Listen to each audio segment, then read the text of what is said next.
Welcome back to Movies Explained. Today's film is an action sci-fi from 2022 titled Black Panther, Wakanda Forever.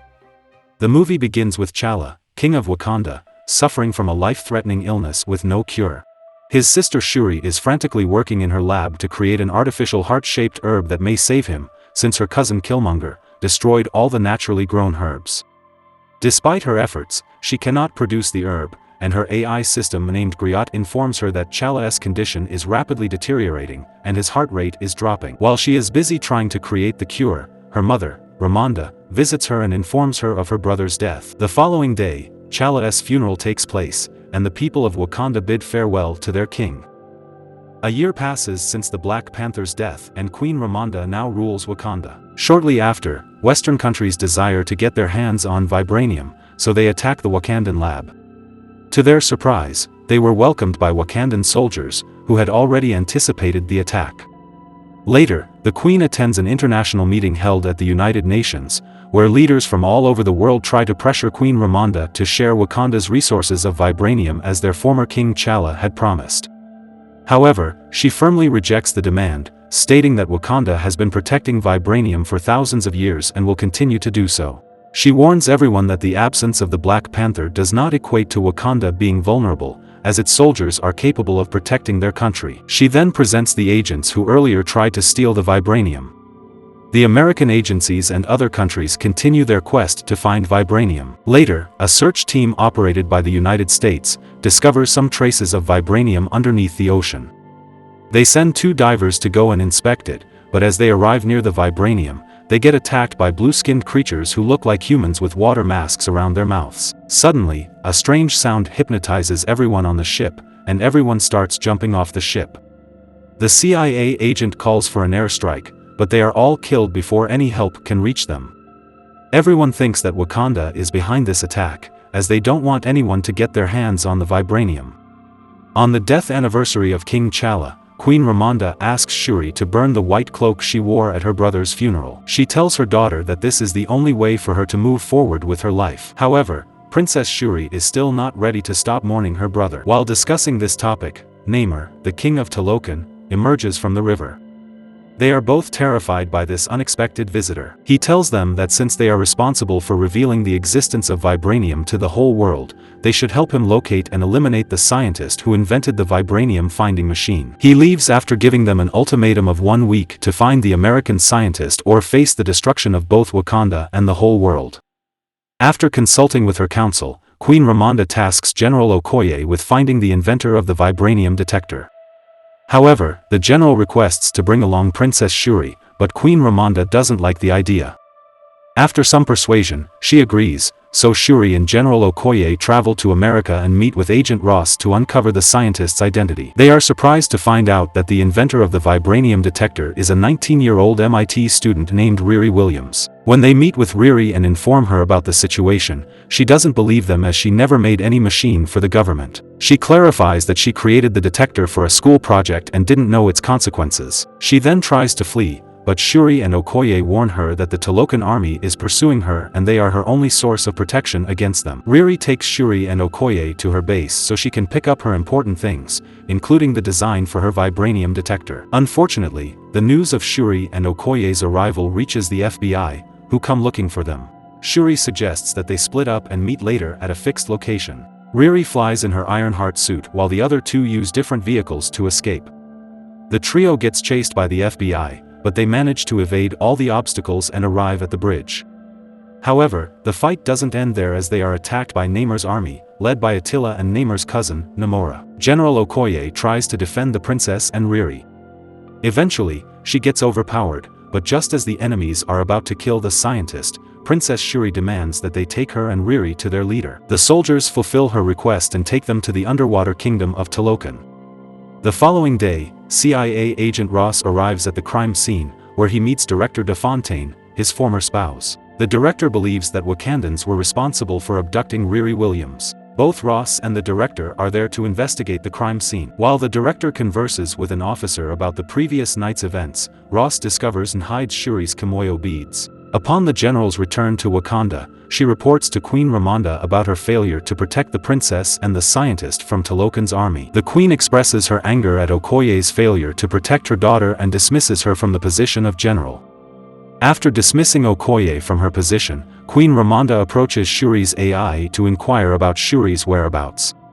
She asks the AI to reach out to Shuri through her Kimoyo beads. Meanwhile, Agent Ross, who is with his ex-wife, receives the call on Shuri's Kimoyo beads and answers. He is shocked to discover that both Shuri and Riri are missing, making it clear that Wakandans were not involved in the previous night's attack. Queen Ramonda meets with former Wakandan commander, Nakia, who left Wakanda and settled in Haiti. The queen believes that only Nakia is skilled enough to find her daughter. She explains the whole situation to the commander and asks her for help. Nakia obeys her queen's orders and immediately sets out to find and bring back Shuri. Meanwhile, Shuri is treated very well in Talokan. She is asked to wear a traditional royal dress. Namor shows her his kingdom and tells her he has protected it for centuries. He tells her how his people came into being 450 years ago when the Spanish invaders forced his ancestors out of their land. In desperation, they prayed to their god, who guided them to a powerful herb. Upon discovering the herb, the villagers consumed its juice, turning their bodies blue. They couldn't breathe on land, so they all rushed toward the water, where they started their new lives.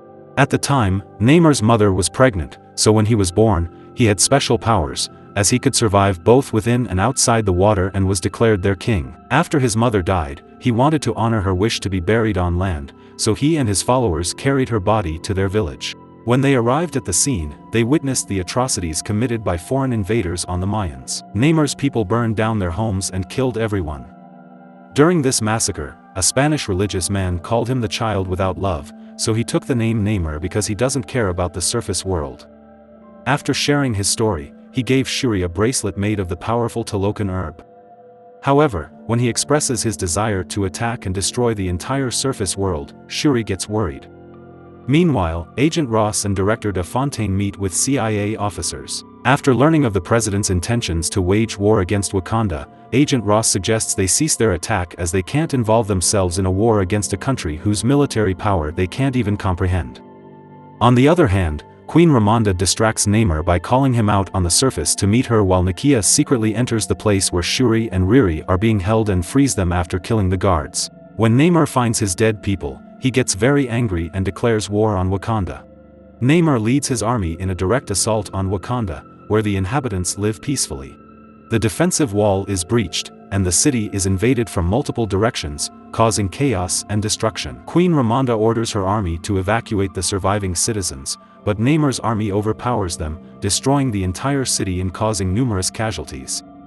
The queen also loses her life while trying to save Riri.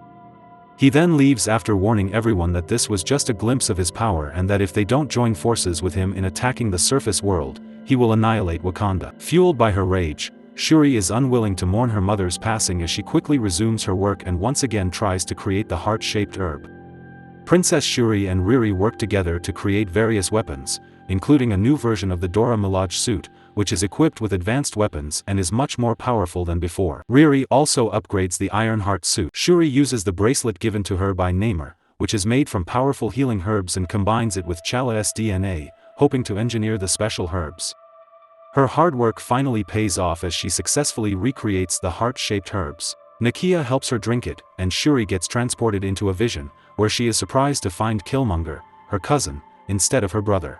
She gets angry at Killmonger, as he had destroyed all the herbs from Wakanda and they couldn't save Chala. Killmonger criticizes the previous Black Panthers for being weak and too noble, but he admits that Shuri is just like him, as her desire for revenge fuels her. He sees a strength in her that convinces him she is a worthy Black Panther. Upon waking, Shuri initially feels that her experiment has failed, but her powers come out in anger, and she realizes it was successful. Riri and Shuri work to find Namor's weakness, and after careful consideration, they conclude that he needs moisture to breathe, so if they deprive him of water, he will die. Shuri wears her Black Panther dress and goes to the Jabari Mountains to convince everyone to fight alongside her against the Talokan people. Shuri prepares her army and launches a surprise attack on the Talokan forces. She baits Namor onto her ship, which is altered into a pervaporation chamber, weakening Namor by the intense heat. Namor wrecks the ship and tries to escape to the sea to regain his strength. However, Shuri takes the ship to a desert, intending to keep Namor away from the water. A fierce fight breaks out between Namor and Shuri in the desert, during which Namor stabs his spear into Shuri's stomach, leaving her vulnerable. Despite this, Shuri still manages to destroy the ship, causing a massive explosion that weakens Namor.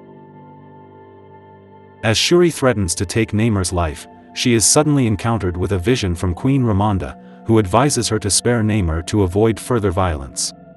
Eventually, Namor submits to Shuri and agrees to become an ally of Wakanda. Shuri and Namor put aside their differences and work together to bring peace to their nations. After returning to Talokan with his army, Namor is confronted by his cousin Namora, who is enraged about his surrender. But Namor explains to her that he did not surrender because he was weak in the battle, but rather because he had a strong agenda. Currently, Wakanda stands alone and considers Namor and his people their only allies. As such, they expect them to support them in the future and will probably turn to them for help when faced with attacks from the rest of the world, putting Namor and his people in a favorable position, as they are the only friends of Wakanda. A ceremony is held in Wakanda to declare their new ruler, and people expect Shuri to participate, but she decides not to attend it. In her absence, Baku presents himself as a contender for the throne. Meanwhile, Shuri grows more herbs using the formula she discovered, and as a token of appreciation, she presents Riri with her car, which got damaged during their escape from the FBI agents. Later, Shuri goes to meet Nakia in Haiti and burns her mourning dress, symbolizing that she has stopped mourning her brother and mother. Nakia then introduces Shuri to her son, Toussaint. She further tells Shuri that she raised her child in Haiti to keep him away from the politics of Wakanda. Toussaint tells Shuri that his Wakandan name is T'Challa, son of King T'Challa, which makes Shuri emotional, realizing her brother's bloodline will continue. Thanks for watching, like and subscribe for more videos.